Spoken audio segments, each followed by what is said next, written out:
நீங்க எதுக்கு எப்ப பார்த்தாலும் என் கூட ஒட்டிட்டே அலைறீங்க?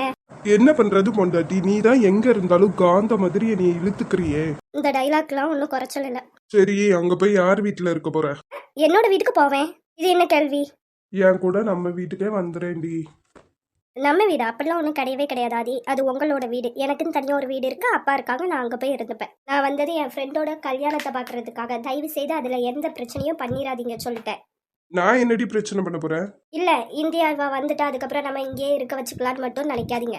இல்லடி, இப்ப எனக்கு இங்க இருக்கிறத விட அங்க இருக்கிறது ரொம்ப பிடிச்சிருக்கு. நம்ம சௌமியா கல்யாணம் முடிச்சதுக்கு அப்புறம் அங்கேயே போய்க்கலாம், ஓகேவா? உங்கள்கிட்டலாம் பேசுறதே வேஸ்ட்.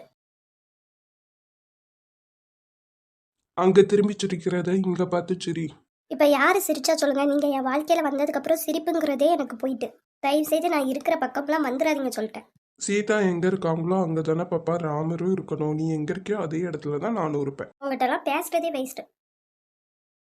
வாங்க மாப்ள, வாங்க சம்மந்தி, வாங்கன்னு கேளுங்க. அண்ணே நல்லா இருக்கீங்களா? யாருக்கு யார் அண்ணனா? கிட்ட தானே கேட்காங்க. நல்லா இருக்கேன். ஏன் மருமவுல எங்க? அவ மேல ரூம்ல இருக்கா. நான் கூட்டு போட்டா? வாங்க. கண்ட கண்ட நாயெல்லாம் இப்ப வீட்டுக்குள்ள வருது. மாமா, நீங்க நாயின்னு சொன்னது என்னைய தான் தெரியும். நான் எப்போதும் இதே மாதிரி இருக்க மாட்டேன் மாமா. ஆல்ரெடி உங்க மவளுக்கு உங்க மேல சந்தேகம் வந்துருச்சு. எங்க அப்பா உங்ககிட்ட எதுவும் பிரச்சனை பண்ணாங்களான்ட்டு என்கிட்டயே அவ கேட்டுட்டா. இருந்தாலும் நான் உங்களை காட்டி கொடுக்காம இருக்கேன். நான் ஆமான்னு மட்டும் சொன்னேன்னு வச்சுக்கோங்களேன், உங்க மவ உங்களை தூக்கி போட்டு அழகா என் கூட வந்துருவா. என்னடா மிரட்டுறியா? மிரட்டுறேன்னு கூட வச்சுக்கோங்க மாமா.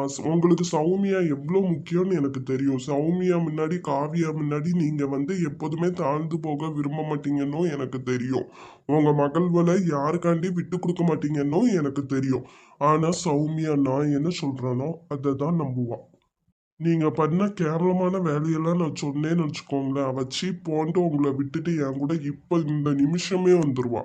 ஆனா நான் அப்படி பண்ண மாட்டேன். ஏன்னா எங்க அம்மா என்னை அப்படி வளர்க்கல. என்னமாமா, இப்ப நான் எந்த விதத்துல உங்களுக்கு குறைஞ்சு போயிட்டேன் சொல்லுங்க? காசு ஒரு விஷயமா? என் பொண்ணை கல்யாணம் பண்ணிக்க எத்தனை கோடீஸ்வரங்க லைன்ல நிக்காங்க தெரியுமா? அவங்க கூட பார்ட்னர்ஷிப் வச்சுக்கிட்டா எனக்கு எவ்வளவு லாபம் கிடைக்கும் தெரியுமா? மாமா, உங்க பொண்ணு என்ன ஒரு பொருளா அதை வச்சு பார்ட்னர்ஷிப் பண்ண சொல்லுங்க? அவளுக்குன்னு ஒரு மனசு இருக்குல்ல. அதுக்குன்னு ஒண்ணு இல்லாத உன் கூட நான் சம்மந்தம் வச்சுக்கிட்டா என்ன ஆவேன்னு சொல்லு? சரி மாமா, நான் இப்போ இந்த நிலைமையில இருக்கிறது தானே உங்களுக்கு பிரச்சனை. உங்களை விட அதிகமா நான் பணம் சம்பாதிக்க ஆரம்பிச்சிட்டேன்னா யாரு நீயா? பணம் சம்பாதிக்கிறது கூட ஒரு தகுதி வேணும். மாமா, இவ்வளவு நாள் பணம் கூட என்னை தேடி வந்திருக்கு நிறைய வழியில. ஆனா நாளா அது வேண்டாம், இது போதும்னு நினைச்சு இருந்துட்டு இருந்தேன். இப்ப நீங்க என்கிட்ட சொல்லிட்டீங்களா, நோட் பண்ணிக்கோங்க. இன்னும் ஒரு மாசத்துல உங்களை விட நான் பெரிய பணக்காரனா ஆகி காட்டுறேன்.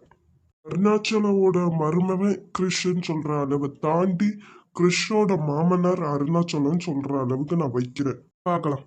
அப்படி ஒரு நிலைமைக்கு நீ வந்துட்ட, நான் என் பொண்ணு சந்தோஷமா உனக்கு கல்யாணம் பண்ணி கொடுக்குறேன். என்னோட சௌமியாக்காக நான் இதை பண்றேன் மாமா. கிரீஷ், என்னடி? எப்படா வந்த? நீ ஏன் மேல வரவே இல்ல? நானும் மாமாவும் பேசிட்டு இருந்தோம். அப்படி என்ன பேசுனீங்க? கல்யாண விஷயமா தாண்டி. மாமா கிட்ட கதை, மாமா உங்க முறைப்படியே பண்ணுங்க, ஒன்னும் பிரச்சனை இல்லைன்னு சொல்றாங்க. ஆனா அது நல்லா இருக்காதுல்ல. நம்ம ரெண்டு முறைப்படியும் கல்யாணம் பண்ணிக்கலாம்.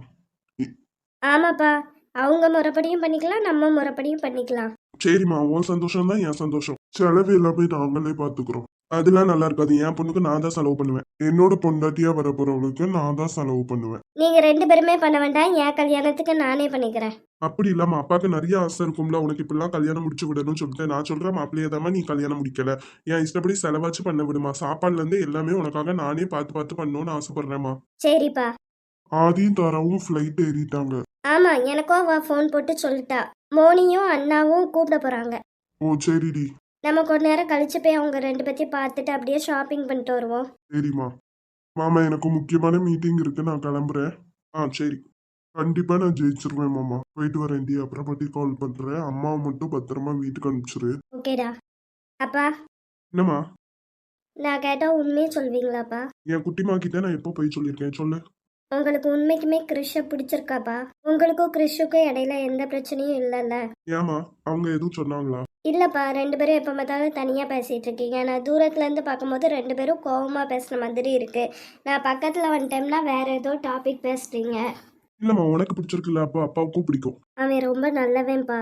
அவன் கூட இருந்தா நான் ரொம்ப சந்தோஷமா இருப்பேன். அவன் கூட இருக்கும் போதெல்லாம் ரொம்ப சேஃபாக ஃபீல் பண்ணுறேன்ப்பா. உங்கள் கூட இருந்தால் எப்படி இருக்கும் அந்த மாதிரி தான்ப்பா அவன் கூட இருக்கும். அவனுக்குள்ளே நான் உங்களை பார்க்குறேன்ப்பா. சரிம்மா. வேர்ல்ட்லே நீங்கள் தான்ப்பா பெஸ்ட்டு டாடி. எங்களுக்கெல்லாம் என்ன வேணும்னு சொல்லிட்டு பார்த்து பார்த்து பண்ணுறீங்க. லவ் யூ ஸோ மச்ப்பா. என்னோட சந்தோஷமே நீங்க தானம்மா. உங்களுக்கு என்ன தேவையோ அது கொடுக்கறது தானம்மா எனக்கு சந்தோஷம். அழுகை போல் ஒரு பேரின்ப சங்கீதம் கேட்டதில்லை. பிள்ளை நிலா புன்னகை போல் யுக பூக்களுக்கு புன்னகைக்க தெரியவில்லை. என் பிள்ளை எட்டு வைத்த நடகை போல எந்த இலக்கண கவிதையும் நடந்ததில்லை. முத்துக்கள் சிரிக்கின்ற மழலை போல ஒரு 300 மொழிகளில் வார்த்தை இல்லை. தந்தைக்கும் தாயமுதம் சூழ்ந்தது மாயம் தங்கத்தை மார்போடு அணைக்கையிலே. நானே ரெடி ஆயிட்டேன். உங்களுக்கு என்ன இவ்வளோ நேரம்? சீக்கிரம் வாங்க. மாயா அந்த ட்ரெஸ் கண்டிப்பா வேணுமா? எனக்கு அடிக்க வர மாதிரி ஃபீல் ஆகுது. யார் சொன்னா? எனக்கு அப்படி தாண்டி ஃபீல் ஆகுது. நான் வேற சேஞ்ச் பண்ணிட்டு வரேன். ஆனால் பார்க்குறேன், எனக்கு அப்படி ஃபீல் ஆகலையே. அவ்வளோ அழகாக இருக்கீங்க. ஏண்டி நீ வேற? சார், உங்களை நான் மட்டும் ரசிச்சா போதும், கிளம்புங்க. அப்படியா? ஆமாம், எவ்வளோ அழகாக இருக்கீங்க தெரியுமா? இப்போ எதுக்கு பக்கத்தில் வரீங்க? நீ தானடி நான் அழகா இருக்கேன்னு சொன்ன, ரசிக்கிறேன்னு சொன்ன, அதான் பக்கத்துல வரேன். ரசி. பக்கத்தில் வராத, நான் தூரமாக இருந்தே ரசிச்சுக்கிறேன். நீ வேணா தூரமா இருந்து ரசிச்சுக்கோ, நான் உன்னைய பக்கத்துல இருந்தே ரசிப்பேன். ஐயோ விடுங்க, என்ன பண்ணுறீங்க? நான் உன்னை ரசிச்சிட்டு இருக்கேன். என்ன கிஸ்லாம்? இவ்ளோ அழகா இருந்தா என்னம்மா பண்றது? விடுங்க. உன்னை விடுறதுக்காடி நான் இவ்ளோ கஷ்டப்பட்டு பிடிச்சிருக்கேன் சொல்லு. எந்த சுச்சுவேஷன்லயும் விட மாட்டேன். சார், எந்த சுச்சுவேஷன்லேயும் விட வேண்டாம். இப்போ நம்ம 2 பேரும் வெளில போகணும்ல, நீங்கள் விட்டால் தான் போக முடியும். ப்ளீஸ் டி, ஒரு 5 நிமிஷம் இப்படியே இரு. உங்களோட இம்சையாக போச்சு. ஃபஸ்ட்டு ரொம்ப நல்ல பையனாட்டம் அம்பியாட்டம் இருந்தீங்க, இப்போ என்னன்னா ரொம்பவா மாறிட்டீங்க. அம்பி, ரமோ, அன்னியன் 3மே உனக்கு மட்டும் தாண்டி. உன்கிட்ட மட்டும் தானே இப்படி இருக்க முடியும். சரி, நார்மல் வாய்ஸில் பேசுங்க. ஏன்டி? நீங்கள் இப்படி சைலண்டாக பேசுறது எனக்கு எப்படியோ இருக்கு. மாயா, என்ன? Love you. எப்போதுமே? இப்போ எப்போ எப்போதுமே சாகுற வரைக்கும், செத்ததுக்கு அப்புறம் மறு ஜென்மத்துல கூட. எப்படி இவ்வளோ லவ்? லவ். உனக்கு பிடிக்காததுக்கு ஒரு ரீசன் இருக்குமா சொல்லு மாயா? நீ கண்ணு சிமிட்டுறது அவ்வளோ அழகா இருக்கு, அதை பார்த்தாலே லவ் பண்ணணும்னு தோணும். நீ மூச்சு விடுறது லவ் பண்ண தோணுது, நீ சிரிக்கிறது லவ் பண்ண தோணுது. இதெல்லாம் விட உன்னோட கேரக்டர், அதை தெரிஞ்சுக்கிட்ட யாரையாச்சும் லவ், உன் மேலே இவ்வளோ லவ் வராமல் இருந்தா தாண்டி தப்பு. உன் மேலே இவ்வளோ லவ் வர்றதுக்கு நீ தாண்டி காரணம். நீ கண் சிமிட்டுறது கூட அவ்வளோ அழகா இருக்கு மாயா. நீ மூச்சு விடுறது அழகா இருக்கு, நீ சிரிக்கிறது அழகா இருக்கு, நீ என்னை பார்க்கறது அழகா இருக்கு.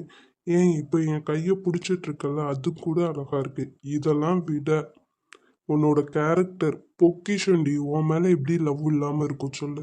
லைஃப்பில் ஃபஸ்ட் டைம் ஒருத்தவங்க கிட்ட இருந்து லவ் வாங்குறேன்.